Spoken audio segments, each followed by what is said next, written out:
Hi, my name is Hananya. Hello there, my name is Shameem. And my name is Leslie. We're three international friends on a mission to write and publish our first novels. We are the three writing amigas.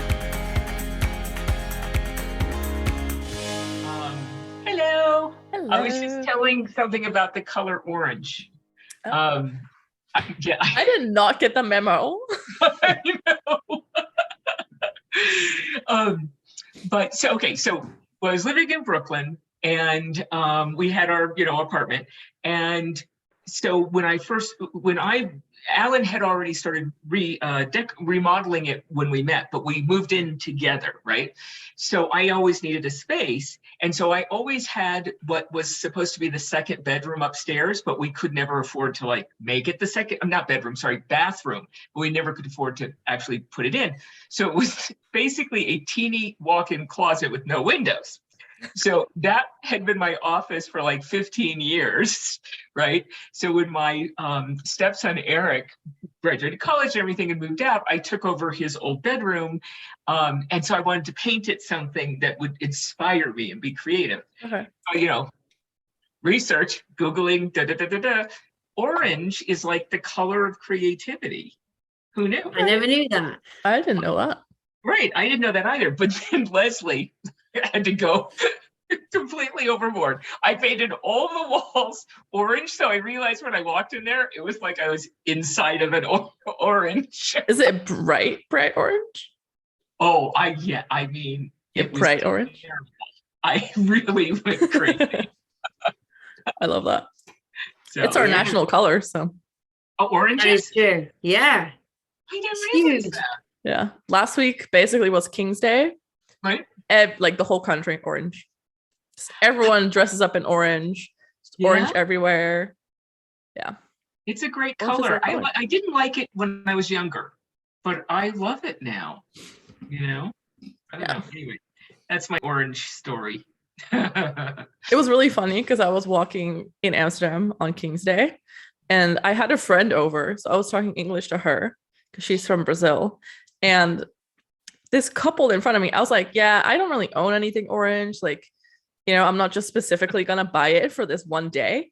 Right. And then this couple in front of me was like, oh, we don't just buy it for this day. We just, and I was like, no, I understand that. And then she was like, yeah, we don't wear orange all the time. It's just for this day. And I was like, I understand that. And then she was telling her husband in Dutch, oh yeah, she thinks that we wear orange every single day. So I replied in Dutch and I said, no, excuse me. That's not what I said. And that's not what I think. I live here. I'm from everything here. Going, man. I was and it was all because she thought you were a bloody American. Exactly. Right? Yeah. Who got schooled? She got schooled. Yes. So anyway. Oh my God. So I have to confide in you guys a second here. I'm getting very nervous. Why? Because your deadline? Well, I mean, I feel okay. So I have made this schedule, right? And my draft goes out to my beta readers on Friday. Right. Shameem is one. And You have stormed through this edit. I mean, stormed through the edit. Well, let me just be clear about what I did, though, because, and I know this is already into season 2 talk, but just really quickly, I don't want to completely derail us. I went in, there were certain places when we went through the workshop, because I already had a draft when I came, right? Mm-hmm. So when we went through, there were some places I knew were already, that I needed to go back to, had big chunks, because you do that, you get to the end and realize, oh crap, and then you put notes for yourself.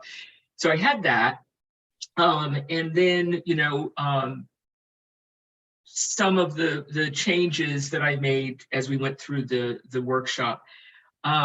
So I have only gone in and worked on the really important moments where I either didn't have a scene was missing or really something else had happened. So it's still rough in that sense that I haven't gone through. It's not a polished draft.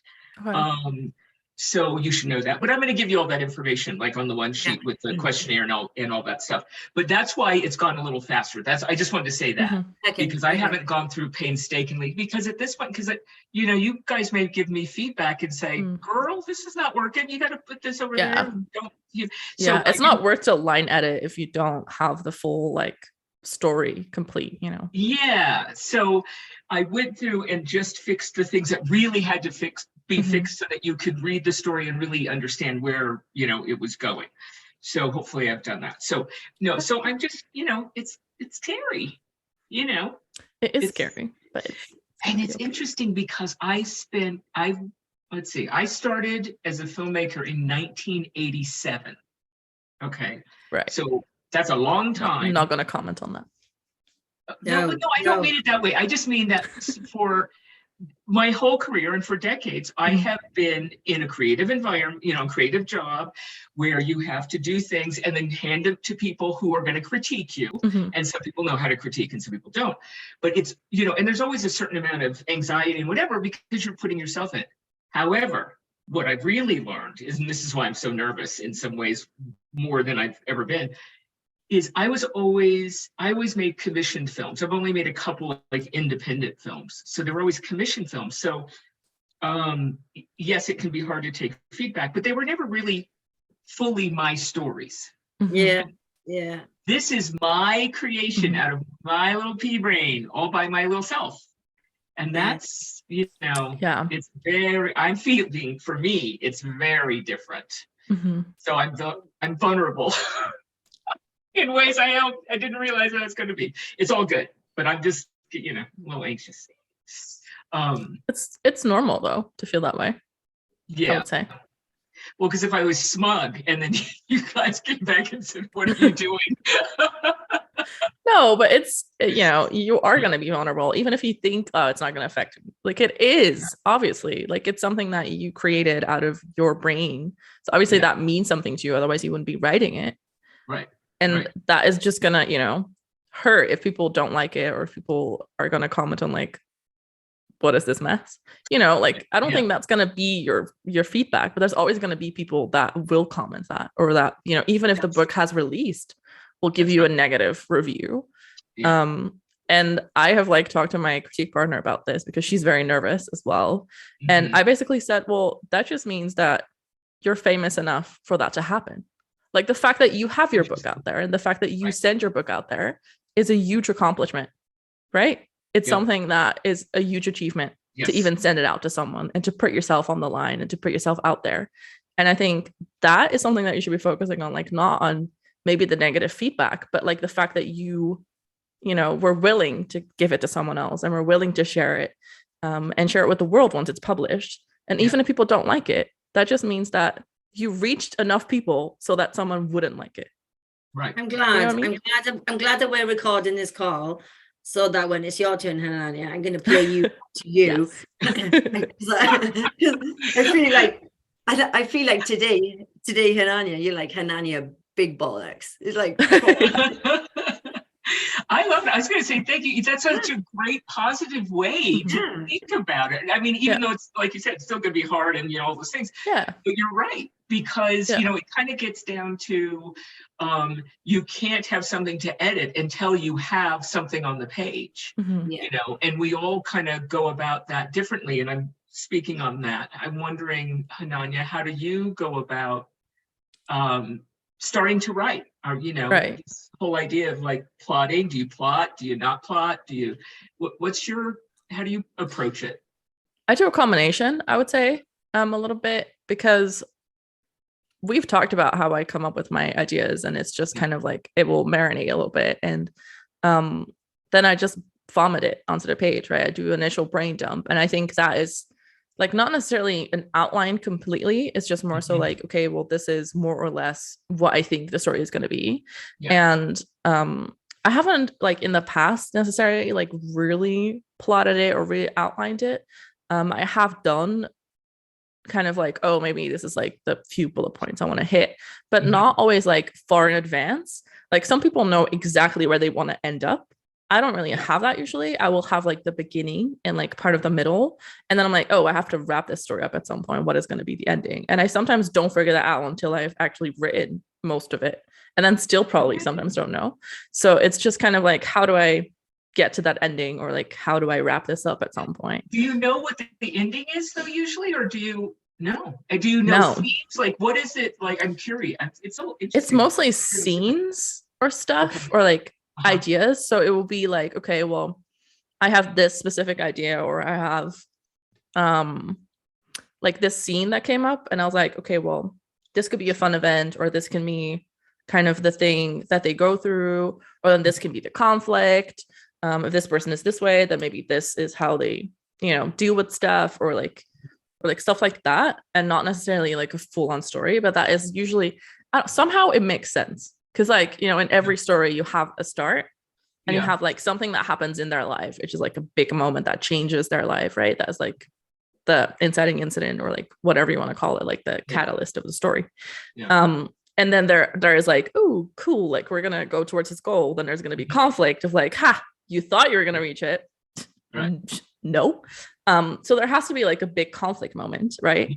And then like you want to either have a happy ending or not happy ending. Like you have that like, okay, well, how do we still get to where we kind of want? And I feel like somehow my stories always have like kind of that like up and a conflict. Like I am someone that will just throw conflict everywhere. So that is usually like, okay. It's more so like the later part where I'm like, okay, so now how do I that's what I wrap wondered. this Like, up? how do you work it out in the end? It sounds so scary to me. Like that approach fills me with fear and horror. So I just enjoy kind of discovering I know, and like I can discovering tell. my characters and really and stuff like that. Yeah. I think you sound like a writer though. You sound like a proper writer, like someone that is so into it that you've got stuff bubbling up, and you're pouring it out onto paper, even if it doesn't make sense to you at the time. And I just think, you saying that reminds me, I should have sent this to you. There is like this kind of questionnaire where you can find out what type of writer you are, and there's like 8 profiles, and it's like intuition writer, or like closeted writer, something like that. Like there's like different profiles, and then it has like who the famous people are that are like that kind of profile. Oh, you have to send it to us. I should have sent this to you guys. That would be so fun. Send it to us anyway. We'll do an addendum or something one day. Yeah. And maybe we send out the link with this episode. Yeah. There you we go. can do that, because it's really cool. That is cool. That is cool. I want to know. But basically, you're like the classic pantser, right? Because like you have to be able to. Do you edit a lot as you go, or? Not necessarily. I do more so like I said, I feel like I do the brainstorming and the brain dumping before I actually start writing the story. And parts of my brain dump sometimes is certain scenes or certain conversations. So I will have part of what ends up in the story. Right. But I don't know. Like I don't know if I fully outline. I know that I can, like I can do that. And I feel like I usually just kind of write it and then figure it out later and then rewrite it. That's really how I do it. Or like, try to edit it so that it makes sense. But I don't know. I feel like that's how I've done it in the past. I don't know if that's how I'll keep doing it. Why do you think like that? Because when I was doing the short story, for example, I plotted that out a little bit more. So why did you feel that you needed to suddenly change your style and plot? For that one specifically, I knew that I had a time limit. So I knew that I couldn't spend like a lot of time just trying to figure this out and then re-edit it. So I kind of had like a time limit. And also because it was short, it was like, well, there's less room for just fluff and other stuff. Whereas I feel like in longer content, right? So like in books, which my book is like 100,000 words, there's just like more room to do like the exploring, I would say. So I don't know. Like the other book that I have worked on last year a little bit, I have completely rewritten that because I was writing it third person from the female's point of view, and now I'm writing it first person from all the males' point of views. And I know that there's still like tons that needs to be done with that book, but I did kind of take everything that I had from her point of view kind of bullet pointed it of like, okay, well, this is what happens in each scene or like whatever, and then figure out, okay, who can I match that with of the male's point of views, so that I can write it from there. So like I did more or less outline that a little bit better. Yeah. But that is after I've done the initial draft. Right. You know? So you already have a first draft. Yeah. Yeah. That's a ton So of it's work. like, Don't you think? It's a lot of. yeah. So that's why I'm like not sure if I'll continue this, but I will do the initial brain dump for sure. Yeah. That's just how my process works. Is that how you work too, Shameem? I mean, how did you approach yours? Wow. I came prepared. Okay. Wow. I am shaming us all. No, totally. Well, because we kind of touched on this, didn't we, on the last one, I think, or maybe when we did our housekeeping. But I came to writing, or this story in particular. I have had this story burning in me for years and years, and but because I am just such a planner, and my for everything that you both just said earlier, my ego is fragile, and I didn't want to do something that I was completely shit at. So about 7 years ago, I went back to college and I redid English language because I felt like it was a long time since I'd been in school, and I just felt like I needed. What? I'm sorry.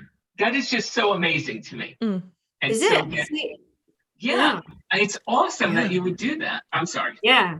So I spent, because I was worried that I picked up a lot of bad habits, during my adult life. Sure. And I wanted to understand what the rules were and see if anything had changed. So I went back to college for a year, and I got an A again. Yes. Yay. I was like, and I was really chuffed. It was good for my soul and good for my ego, because I was full of adult learners, but a lot of them were teachers. So I got a real kick out of being good at some. But I think I learned better. I learned better now as an adult than I did when I was in school, because I'm more focused and I'm motivated.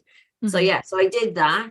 Then I played around with the idea of writing for a good while. I started writing stories again, and I think that ignited something, which was good. But I was working, like, I had crazy jobs where, insane hours, working across, global time zones. And I could just, and the thought of opening my Mac when I wasn't working, when I wasn't working, was just too horrific for me at the time. And what used to happen is I would end up working and not doing what I was supposed to be doing. So fast forward, and then I quit my job. I decided that I had to have no distractions, no excuses for not writing the book that I'd been talking about, because I've talked about this for a long time.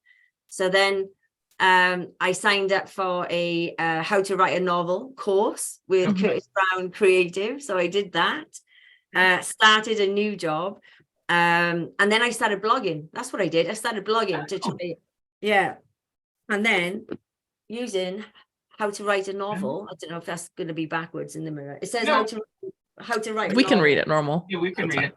Oh, and it's like, because I was fixated on some stupid stuff like line spacing. Do I have double spacing, or is it 1.5? Or I was really into the scientific weeds of writing, because I was obsessed with format and structure and all that kind of stuff. Anyway, going on the course was really good. And it was remote, because I think we were in lockdown at the time. And then I started writing properly, but I carried on buying books because I just felt like I didn't. And I Googled and I planned them. I think I planned to plan when it comes to this book. But weirdly, when we met on our coaching course, I even at that time, the structure of how to write a book, the structure element was what I was still missing. And I think that's what that course gave me, as well as you two, obviously. It gave me a structure. So now I think I don't need to plan anymore. I just need to write and edit. You just need to write it. But when you say your plan, did you outline, or? Because I keep getting stuck in the weeds of sort of format and form, because that is I hate to say, a little bit of a way to procrastinate. Yeah. Oh yeah. And that, I have like, proper been in the swamp of procrastination probably for a good 2 years. I want to live there too. Yeah, definitely. Even now I can open it up and I will fixate on everything but writing and editing. As in, I'll fixate on grammar, on spelling, and just stupid stuff. Yeah. So did you outline your novel, or how did you? I mean, I knew the beginning. I kind of knew the oh my God, I've forgotten it already. What's it called? The igniting scene. Inciting scene. Yeah, I knew what that was going to be, and I knew what the ending was. So you're kind of a pantser too, then. If you just kind of had an idea of the inciting incident and where you wanted it to go, is that? Yeah, well, before we started this conversation, I was gonna say I was the extreme opposite, but yeah, as in, I do like to. In the army, they teach you the 7 Ps: prior planning and preparation prevents piss poor performance. And I've never heard that before. But I think I take that to the next level when it's something. And the reason for me doing all this due diligence is for everything that you said, because I feel like I'm going to expose myself. Yeah. Show something that is so. This is probably the most important thing I've ever done in my life. And it's the most personal thing that I've ever done that I'm going to share. And I feel like I'm going to get my chest and my heart ripped open. And I'm just going to be left exposed for people on social media to call me a shit writer or something. And it's just going to be horrendous. And that, honestly, is in my mind every single day. So, yeah. I get it. Believe me, I started with saying I'm nervous now that I'm just 2 days away from sharing this with people, and it's only 5 people, but I'm still terrified. Yeah. As you were saying it, I could feel. I was getting feeling like the beginnings of palpitations, thinking, "Shit, that is, I am going to have to be in that position." It's going to be you in a couple weeks. Yep. Yeah. I mean, of course, it's a good place to be, but it still doesn't make it, easier. Of course not. Yeah. No. Well, as usual, I did it all differently than you guys. This particular, before that, I wrote short stories and sometimes in workshops, and that has to be pantsing, right? Because you're there and they give you the writing prompt and you have to go for it, whatever.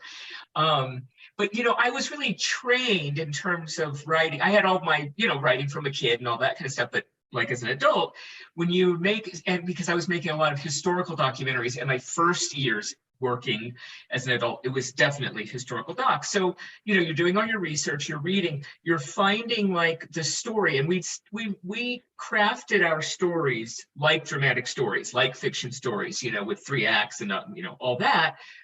But it's true, it happened already. So you can't have wildly, change the timeline and stuff. So I really learned to you do your research, you make a chronology, right?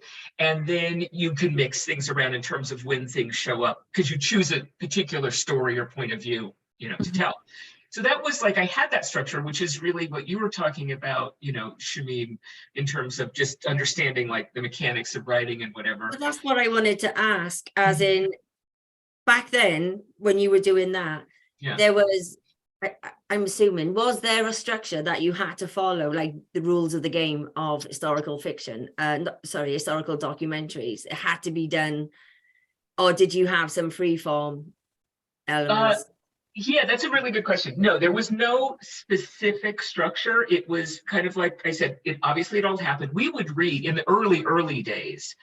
This, public television was really very educational. It was education first, entertainment second. But I luckily started, my very first jobs were with this company called Blackside, and they made a very famous series called Eyes on the Prize and many others. And I worked on several of them with them, not Eyes, but other ones. And they were very much of the school that you told stories in a storytelling way, which was really kind of different, which is part of their claim to fame, because prior to that, docs, at least here, were very almost news, you know what I mean? So at Blackside, you really did take a perspective, and our perspective was, ground up. But I mean, like, you would tell, like, if we told this story, it would be from our point of view, and we'd have, first acts, and we, they would say, in Act 1, you get them up the tree. In Act 2, you throw stones. And then in Act 3, you get them out. So really following those tried and true storytelling, tentpoles. You did research, you did a chronology, so you knew how things really happened, and then you chose the point of view you wanted, and which scenes you would tell, but you might move them around in order, just like you would in a novel, right? Sometimes you go back and forth in time or things like that. So in some ways it was like very much the education thing, and then in some ways it was this sort of creative way to tell stories.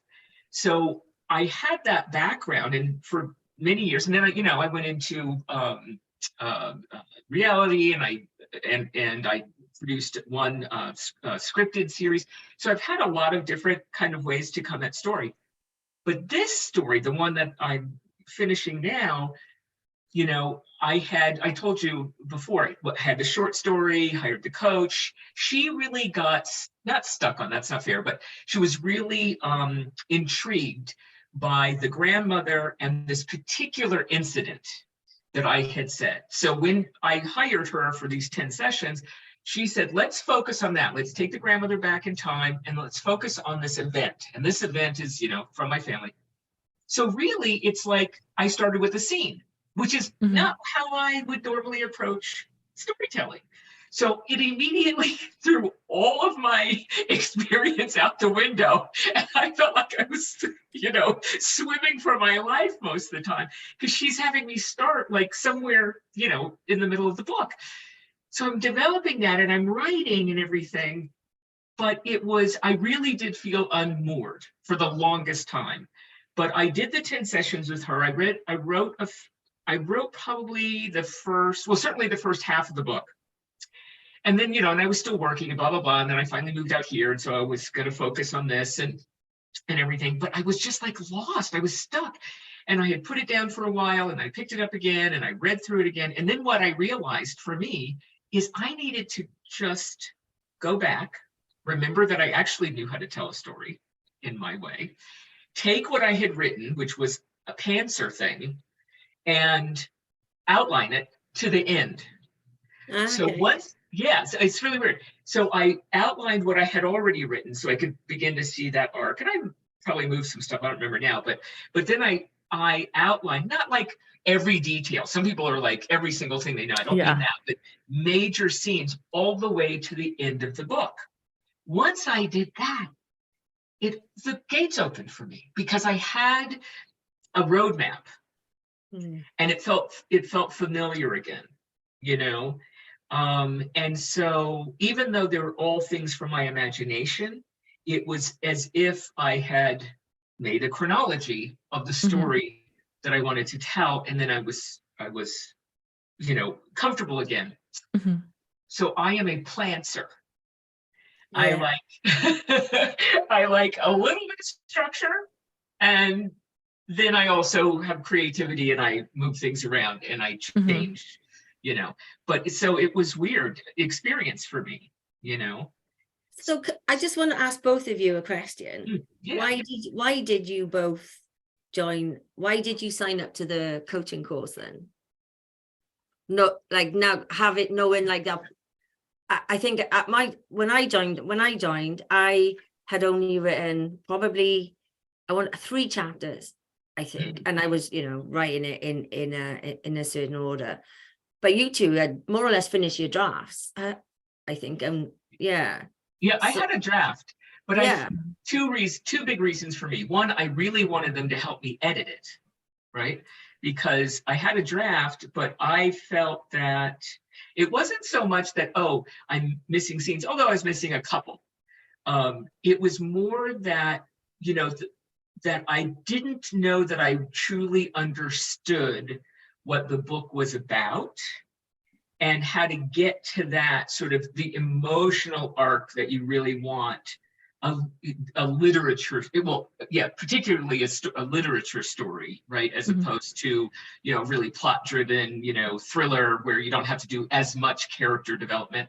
Yeah. And I was hoping that, working with them, I would learn how to do that, because I don't know that I totally understood or felt like in control enough of my storytelling abilities to get to those themes and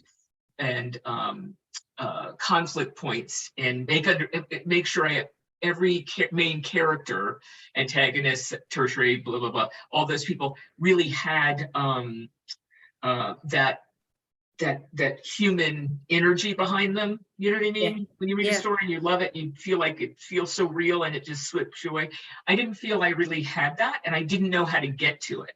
So I was hoping that because that's an edit phase, right? Once you get the first draft down, then you go back. And so that was really the impetus for me, Yeah. I think for me, they just found me at a spot where I was feeling very insecure about my story. Because I was on my fourth draft. Like, I was getting in to edit it again after I'd received beta feedback.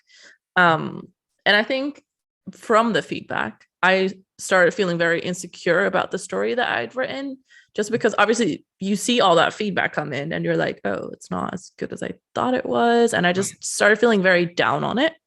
Now looking back, I'm like, well, what was I even worried about? Like, it's just going to help me. But, like at the time, it was like the first time I'd really gotten that beta feedback, and that was just very difficult. And I was just kind of feeling down, and I didn't know how to approach it, and very much like, I want to edit this, but I don't know how to go about it. And that's also, I feel like what Leslie was saying, basically I wanted them to help me edit through this. From my perspective, you're such a seasoned writer. I mean, you've got your author tube, you got all these stories going on, you got all this other stuff going on, you got a critique partner, you got it all. Like, to me, it's just, yeah. And that's why I was sitting there thinking, shit, why were you even on that course? I'm glad you went, because otherwise I wonder now too, but I think it's probably because of this and the community aspect of it, and meeting all those people. That is probably why I ended up on it, because I was meant to meet those people, and I was meant to meet you guys and do this. So that's probably why, And it also made me realize that I shouldn't have to doubt myself all the time, because I know what I'm talking about. Well, I think that's a big lesson. Yeah. So it just gave me more confidence, I guess, in a way. I can't see that. What does it say? What my soul told me. Oh, ooh. What is that? Who's that? I had a coach. And she's now. And now I was gonna say, she's your friend now, right? Yeah. She can't be my coach, because she's my friend, and that would just be conflicted. Yeah. And very expensive, because I talk. But yeah, she recommended this to me because, for the stuff that you love, it's about aligning your purpose, your purpose and your goals to the things that your soul needs as well. And quite often we neglect our soul for, ego-driven stuff. And I don't mean like ego in the typical sense, but ego in, your job, your security, your finances, but we don't focus on what our soul needs. So yeah. That is so true. I love this is the one I have. Claim your power. I feel claim your power. I feel that's you probably the your same. Power. Yeah, I feel like you claiming your power. So. Yeah, because this is a 40-day journey to dissolve the hidden traumas that's kept you stuck and finally thrive in your life's unique purpose. More or less the same thing. I will be Amazon ordering both of those books. Thank you. I have nothing to share on that level. We can even link an Amazon link down below. So how would you, Shameem, now that you've gone through this and you've written your first draft, and you're editing now, right? Yeah, this conversation is making me think that I am more of a pantser than a planner, because when I think about, if I'm writing my blog from my website, I am just, I'm pulling it out of my backside, do you know what I mean? And I'm just writing. And so I thought at the beginning of this conversation, I was a planner because of all the preparation I did to start the journey. But then, and then I rock up and I really have no substance in the middle. So I'm flying by the seat of my pants. I'm an answer. I like that. I don't know if I mentioned it before. I don't have a book to hold up, but Stephen King's On Writing. Right. Oh, yes. You mentioned that before, actually. Yeah, I have it around here somewhere, but I didn't think to get it. But I recommend it highly because for me, and I can't read him because I can't read anything scary. Right. You know? He says, and I did look up today. Oh, good. He writes for about 4 hours a day. Okay. Not too much. Sometimes 4 to 5. No, not too much. 4 to 5 hours a day. And he tries to get like 4 decent pages. Okay. That's also not too much. No. So over, the course of like 3-4 months, you have a first draft. Wow. When I first was writing this book, I was a member of the Turtle Writers. But when you think about it, if you wrote 1 page a day, that was my thing then. 1 page a day. At the end of the year, you have a first draft. So that would mean technically not edited and all that. You could write a book a year. Yeah, when you put it like that, makes sense. Yeah. So it's us getting past ourselves. And making that time. And I feel, and I could be really wrong about this, but I feel now that I've broken through a lot of the mental and emotional barriers I was keeping that was keeping myself from being able to do it. Just the fear and the procrastination and all that stuff. I feel like now that I've done it, whether this is a good book or not a good book, the process of writing it alone will help me to write the next one. Yeah. Like I know what to expect and I you know what I mean? So I think it'll get faster, I don't know that I'm going to be writing a book a year, but Yeah, it does come easier, I feel. And that's maybe my advantage in a way, because I have been writing like long form books for so long, even though I've not necessarily written the end, because that's apparently what I struggle with. Right. But having written kind of the setup and like the whole like conflict part over and over and over again for so many different stories, I think that has definitely like benefited me and just getting it out on the page, because they also say that you have to do like 10,000 hours of something to be an expert in it, right? Yeah. But I feel like if you just keep on doing it, which is what I've done since I was like very little, just kept on trying and kept on doing it, even if I didn't reach the end, that practice does make perfect, right? Because at some point you train those muscles and you train the muscle of your brain to do this. So that's probably my advantage in that sense. Definitely. And you lose the fear, or at least you work through the fear of getting something on the page. Yeah, of getting something on the page, which is huge, right? Because again, going back to, you can't edit it if you don't, if there's nothing. Yeah, if you don't have anything. Yeah. Yeah. Yeah. I'm sure. I think I wish I'd kept it. I read a quote yesterday and it said something like, it was all to do with, similar to what you just said, Hananya, about being successful in your chosen field. And it said to be successful in your chosen field, it's not that it's not intelligence, it's not money, it's not this, it's persistent hard work. Yeah. Over and over and over again. It is. Absolutely. Absolutely. There's really no such thing as an overnight success. When you read people's stories and we hear about them, it's like, oh my God, their first novel and it's gone platinum. Turns out they've been writing for 15 years. Exactly. Like they might have had 10 novels die in the Curry trenches, Yeah. Exactly. So, that will not be happening to us. So, we will be overnight successes. Yes, all of us. And that starts with a cup of coffee. What do you think? Yes, sounds good. Yes. Well, thanks for hanging out with us. Be sure to follow Hananya at Hananya LeClaire on Instagram and YouTube. Follow Shameem on Instagram at rnpinkhamauthor. And Leslie on Instagram at ld.feral.writer. Or catch all of us on YouTube at 3 Writing Amigas. Until our next hangout, keep on writing.